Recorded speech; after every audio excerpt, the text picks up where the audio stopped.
हम sky burning tower का scene देखते हैं जहाँ श्यावन अपनी टीम के साथ आता है और सब लोग श्यावन और उसकी टीम को देखकर बातें करने लगते हैं कि ये तो इनर कटियाट की वही नई टीम है फेनोमेन, और इस टीम का लीडर श्यावन है जिसने कल फुआओ को हरा दिया था। और उन लोगों को यकीन नहीं हो रहा था कि श्यावन इतना ज्यादा पावरफुल है। अब श्यावन अपनी टीम को बताने लगता है कि सब जानते हैं टावर में फर्स्ट टाइम एंटर करने पर टावर के अंदर एक हार्ट रंचिंग टेस्ट होता है। तो कल मैंने इसके बारे में सोचा कि आप सब कैसे इस टेस्ट से डील कर सकते हो, और टावर के गेट पर होने से पहले थोड़ा सा टाइम होता है, सब जल्दी करो और इस बारे में थोड़ा सोचो। और फिर श्यावन अपनी टीम से बातें कर ही रहा होता है कि तभी वहाँ पर व्हाइट गैंग आ जाती है। अब व्हाइट गैंग के बंदे बहुत ही ज्यादा रॉब में थे, वो सबको अपने रास्ते से हटा रहे होते हैं और व्हाइट गैंग का यूलिंग भी वहाँ पर आया होता है। अब सब बातें करने लगते हैं कि ये लोग श्यावन को ढूंढने आए हैं। अब यहाँ पर मस्त शो स्टार्ट होने वाला है। अब व्हाइट गैंग श्यावन की टीम के पास पहुँच जाती है तो व्हाइट गैंग का लीडर यूलिंग आगे आ जाता है और इधर श्यावन भी आगे आ जाता है।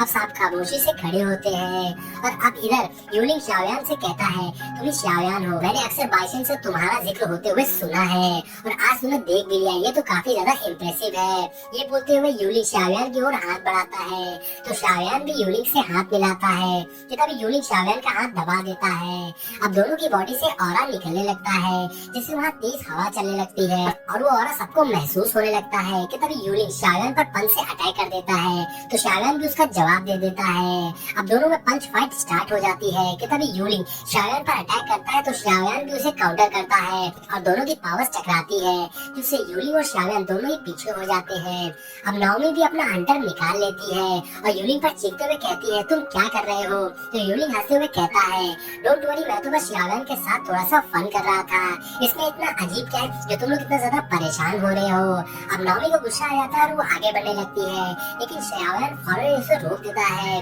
क्योंकि श्यावन नहीं चाहता था कि यहाँ पर कोई फाइट हो। जिस पर यूलिंग कहता है जब तक तुम में एबिलिटी है मैं तुम्हारा हमेशा वेट करूंगा, मैं तुम्हें एक एडवाइस देना चाहता हूँ। इनर कटियाट के रूल्स है तुम्हारे जैसा इंसान जिसके पास कोई स्ट्रेंथ नहीं है, तुम्हारी हिम्मत कैसे हुई एरोगेंट होने की, ये केवल एक आत्मा दुखाता है। अब यूलिंग की बातें सुनकर शूनर और जैंग को भी बहुत ज्यादा गुस्सा आने लगती है और अब वो दोनों भी आगे बढ़ने लगते हैं लेकिन श्यावन उन्हें भी रोक देता है कि तभी पीछे से एक लड़की की आवाज आती है जो यूलिंग को कहती है बाकी सब लोग एरोगेंट नहीं हो सकते हैं, तो क्या तुम्हें एरोगेंट होने का हक है। सब पलट कर देखते हैं तो वहाँ पर हैंडुई होती है और वो यूलिंग से कहती है अगर तुम्हारे पास स्किल है और तुम्हें अपने स्किल दिखाने का शौक है तो लिन शुआओ और यानहुई जैसे टॉप 10 मास्टर के पास क्यों नहीं जाते हो। अब यानहुई को देखकर सभी बातें करने लगते हैं कि सिस्टर यानहुई श्यावन को प्रोटेक्ट कैसे कर सकती है। अब यूलिंग हैंडुई को बोलता है कि वो इस मैटर में ना बोले और अपने काम से काम रखे, लेकिन हैंडुई फैशनमैन को बुली करने के खिलाफ थी और वो यूलिंग को मना करती है।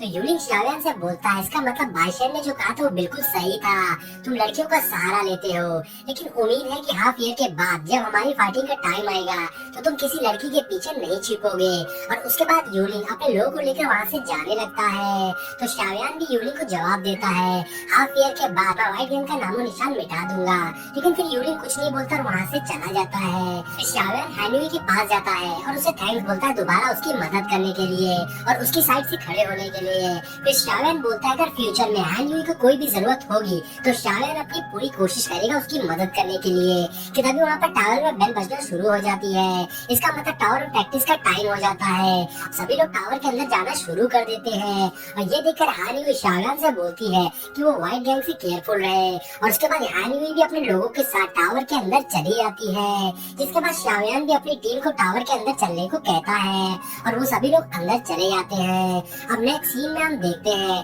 टावर के अंदर श्यावन की टीम एक मास्टर के साथ में होती है जहाँ मास्टर बता रहे होते हैं कि एल्डर लुई को तुम सबकी फिक्र हो रही थी क्योंकि तुम्हें अभी टावर्स के रूल्स और रेगुलेशंस के बारे में नहीं पता है, इसलिए मुझे तुम सभी को ट्रेनिंग रूम में ले जाने के लिए भेजा है। फिर मास्टर बताना शुरू कर देते हैं कि हार्ड फायर तुम्हारी स्ट्रेंथ को जल्द से जल्द बढ़ाने में तुम्हारी मदद करेगा, लेकिन हार्ड फायर के साथ में बहुत थोड़े से अमाउंट में फायर पॉइजन होता है और वो भी प्रैक्टिस के समय तुम्हारी बॉडी में एब्सॉर्ब हो जाएगा,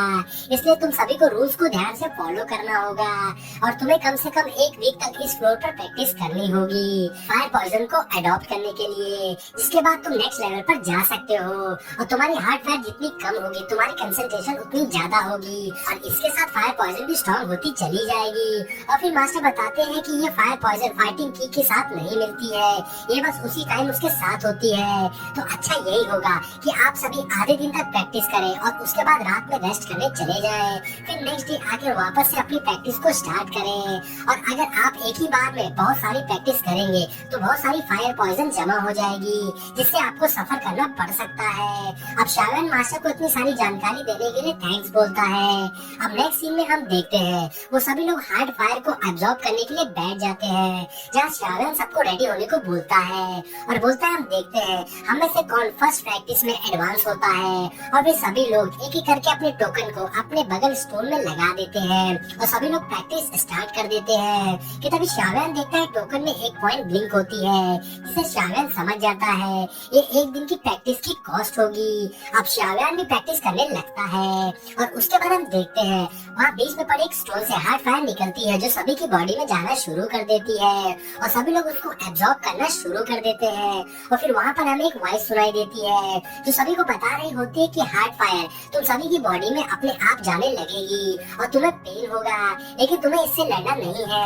इसे तुम्हारी मेरिडियन से छेड़छाड़ करने देना है और तुम्हारी स्ट्रेंथ को बूस्ट करने देना है। और उसके बाद हम शावन को एक अलग ही स्पेस में देखते हैं जहाँ वो हार्ड फायर को कंसंट्रेट कर रहा होता है और शावन सोचता है कि ये प्रोसेस बहुत ही ज्यादा पेनफुल है, लेकिन ये मेरी मेरिडियन और बोन्स को स्ट्रॉन्ग कर देगी। अब शावन के आसपास बहुत सारा ऑरा दिखाई देता है और इसी के साथ में ये पार्ट यहीं पर एंड हो जाता है।